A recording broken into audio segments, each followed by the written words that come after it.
大家好，我是贝贝。认识我的朋友都知道我对葡萄酒特别有兴趣，所以如果能够旅行到欧洲国家或者是有酒庄的地方，我都会尽量可以去拜访，去品酒。这次呢，我们从葡萄牙的南边往北开 road trip， 所以我们先从南边的 Alentejo 这个省份，他拜访了一个酒庄，叫做 Espolòn 还有800多年的历史。接下来往北开到 Douro River 多罗河谷，这也是另外一个重要的酒区。这边是一条河，那河的两岸呢，其实它就全部都是种满葡萄树。这条河是从西班牙延伸到大西洋，所以在好几百年之前，大家其实就开始喝葡萄酒了嘛。那个时候，这边的沿岸的葡萄采收之后，就直接酿造好，那就装桶之后，就直接在河上上船之后就运到大西洋，像法国、英国其他国家。所以我们这次来这边，当然也要品品看喽。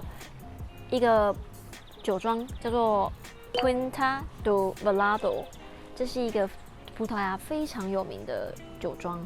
来到多罗河谷，我们还会去游船，在多罗河上，就是游览两岸的风光。一起去看看吧 ，Let's go！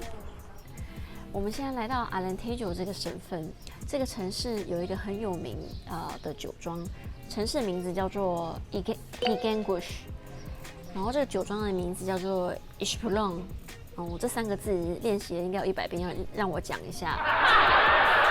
所以呢，这个酒庄呢，它刚才一路开过来，腹地非常广大，主要就是种植葡萄还有橄榄。所以它的葡萄酒跟橄榄油在全国非常有名。现在来尝尝他们精选的4套葡萄酒。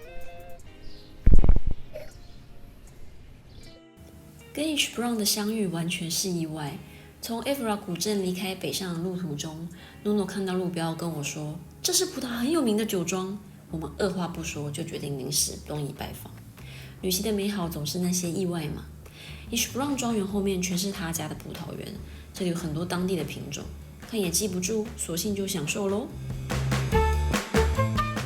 One blend with 7 different grapes. So we have 4 Portuguese grapes, Aragonês, Trincadeira, Touriga Franca and Touriga Nacional. And we have more 3 grapes, 3 traditional French grapes in production in here. Cabernet Sauvignon, Alicante Bouschet and Syrah. 离开 Espolòn 北上的过程景色非常美，葡萄牙南边的样貌是一望无际绿油油的平原，但开始进入北边后就出现山谷。我们这次入住的葡萄牙酒庄的名字叫做 Velado， 它是你在葡萄牙各大餐馆都可以看到的酒单上面的酒庄，很有名。我们一刚开始 check in 的时候呢，他就给我们这个 White Porto 当迎宾酒。然后入房之后呢，你又可以看到他给你 White Porto， 然后还有 Tonic Water， 所以你可以自己去做一个就是调酒。他这边有教你怎么调酒，你也可以点冰块，然后当然就是会有一些迎宾小点，待会等不及来试了。接下来就是房间的部分，房间呢就是橱柜，它就是用隐形的方式，我觉得这样很棒，看起来就是没有太居家的感觉，所以就比较度假风。接下来就是这个好可爱哦，绿化的地方，大家除了去逛酒庄之外，也可以野餐，所以他给你野餐垫。这个是我觉得这个房间呢最大的亮点。但呢，你看这么大的一个落地窗，然后你出来，它当然就是给2个就是躺椅，然后一眼望出，这全部就是多罗河谷。这边看出去的这一片呢，下面是我们吃早餐的地方，这是葡萄树。我们住的旅馆同时也是他们的葡萄园，隔壁是用来采收、榨汁、发酵、酿造的酒厂。多罗河谷因为地形因素，只能用人手采集，这里还是少数用人脚采葡萄汁的酒厂。想要瘦身的人可以考虑9月来魔鬼训练一下。酿造好后会在橡木桶沉淀一段时间，增加风味。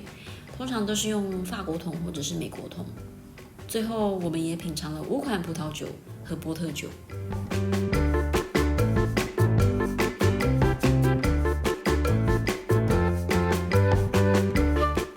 旅馆的1楼有舒服服的沙发和非常多葡萄酒相关的杂志，可以让你放松。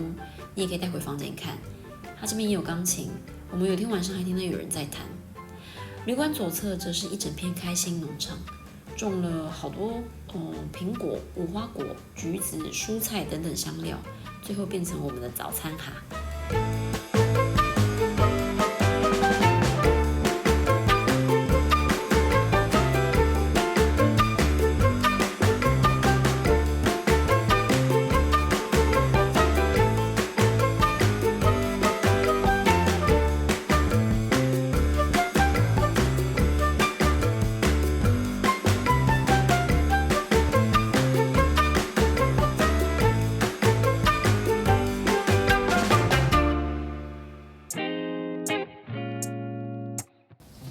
隔天出大太阳，我们抓紧机会到另外一间酒庄叫 Pacheca 参观。这间酒庄比较商业化，还推出了住在橡木桶里。导览员跟我们分享了波特地区的地形天生有劣势，土壤浅层有石块，所以要是灌溉太多就会积水，导致植物夭折，所以水分的掌握很关键。波特是全世界唯一能产出波特酒的地区，就像法国香槟一样，所以政府规定酒庄每年的库存都必须有固定的比例是波特酒，库存和销量都要上报，以控管波特酒在全世界的产量。多罗河是伊比利半岛上的一条主要的河流，全长890公里，从西班牙延伸到葡萄牙出大西洋。多罗河相当的安静，因为疫情影响，旅客也不多。我们在船上静静地享受着这个宁静还有景色，两岸都是酒庄，下次有理由再拜访了。这次的葡萄牙葡萄酒road trip 一下就结束了。一路上景色跟风光真的是非常的棒，我们也开了好几百公里，总共拜访了3个酒庄。你们呢？